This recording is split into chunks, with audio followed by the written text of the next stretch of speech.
In your life, there are only two people that you should ever actually have to make proud. It's not your boss, it's not your friends, not even your mother or your father or your brother or your sister. None of those people. There is only two. It is the child that you once were and the person that you will be when you are dying. So let's conceptualize it to the kid you were at 8 years old and the adult, the unk you were at 80 years old. Think about that for one moment. That child version of you, it was wide-eyed, it was unbroken, and it was full of wonder. That child did not know about bills or deadlines, of course. They simply had raw curiosity because they were exploring everything for absolutely the first time in their life. They wanted to try and they wanted to explore and they wanted to become something. They wanted to actually develop something out of themselves. And they didn't dream in half measures. And every single time you shrink yourself today, every single time you settle and every single time you betray your own views and values just to be accepted by other people, you are spitting in the face of that child who once believed in you to fulfill their dreams. Would they be proud of you? Genuinely question yourself that. Would they be proud of you? Would they look at the life that you currently live and see the courage that they hoped you would have had? Or would they see compromise? Or would they have just seen someone who kept the spark alive? Or someone who traded it away for comfort and fear? And then there's the other end, the 80-year-old, the version of you on their deathbed. That person is the final judge of your life.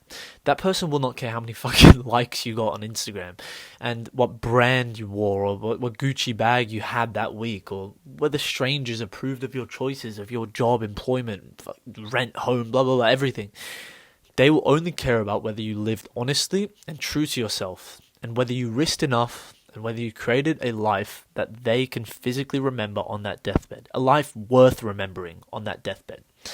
When you die, the crowd disappears. One by one, people start to drop off. People visit you less once you get older and older. And then eventually, when you die, unfortunately, the crowd does disappear. The masks that you wore, the masks that you embellished every single day of your life start to fall away. And all it is just you, yourself. That's it. You and yourself, face to face. And if you did not live your life as yourself, then that final moment's going to be unbearable because you're going to be facing someone who isn't you. We live a majority, like most of our life, trying to impress the wrong audience every single day. We're chasing approval from people who don't think about us for more than a minute after we pass by them in the hallway. We waste years to decades of our life providing to a system that doesn't care if we burn out and that will replace you in half a minute. Meanwhile, the two people who actually matter, that child and that dying self, are ignored. You ignore them every single day.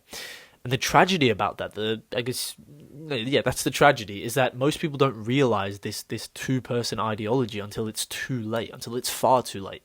They'll forget about that child inside them. They'll forget about the drive they had when they were 8 years old, and they'll pretend that the dying self of them doesn't actually exist, and they'll live like their time is infinite, and there's no final conversation for them to prepare for. However, there is, and unfortunately, I'm the one who has to tell you that it's coming far faster than you ever believed it would. And that is why every single day should be a negotiation between those two selves of you. The child in you still asks, are you brave enough to try? And the dying self asks, will you regret this action? And if you can answer yes to the first and no to the second, then you are on the right path. It's as simple as that. Every action, every big majority thing that you do in your life, ask yourself those two questions and evaluate whether or not it's actually worth it. Now, the philosopher Soren Kierkegaard talked about despair as if it was some sort of sickness unto death, the despair of never becoming yourself. And that is what happens when you live only for other people. You exist and you technically do live, but you don't actually live a real life. You mimic, but you don't create. And you die as a copy, as a copy of a copy of a copy. You die as someone else's fucking photocopied from 20 years ago. However, the opposite is also very, very possible. You can live in such a way that the child would smile and the dying self would nod and be happy with the deathbed that it's living on. And that path isn't complicated at all. In fact, it's quite simple. It's not about being perfect, but instead it's about being real and saying the very things that you mean and doing the very things that matter. Choosing what scares you because it matters far more than what is safe. Now, the child in you isn't begging for perfection. No, instead that child within you wants honesty. And the dying self won't give a fuck about the mistakes you made when you were 22 and then 35 and then 48. No, they'll care about whether or not you lived your life and you lived fully. They'll be happy that you, maybe you missed a flight from fucking your country to somewhere else. So you took a train, then you went on a journey that changed your life completely. They'll be happy that that happened. They won't be upset at the mistake that you missed that flight initially. So that was a bit of a ranting metaphor, but I guess it came out. So to finalize this, I want you to stop rehearsing your life as if eventually you're going to be put up on a stage and performing in front of people.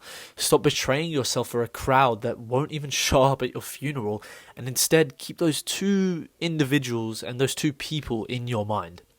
Every single decision, every single action, and every single compromise, ask yourself, would this make the child proud? And will the dying me regret doing this? And if you can align your life with those two criteria, even if the world calls you a failure, you do win. You win. It's how it is, because who cares what the fucking world has to say? There's 8 billion other people out there. You have to win your own life, because the only voices that will follow you from birth to death are theirs, is your own voice. And at the end, when the crowd is gone and the silence has come and the noise has died down, and it's just you alone with that silence, those two are the individuals who decide whether or not your life was wasted, or if it was yours and it was lived fully. Thanks.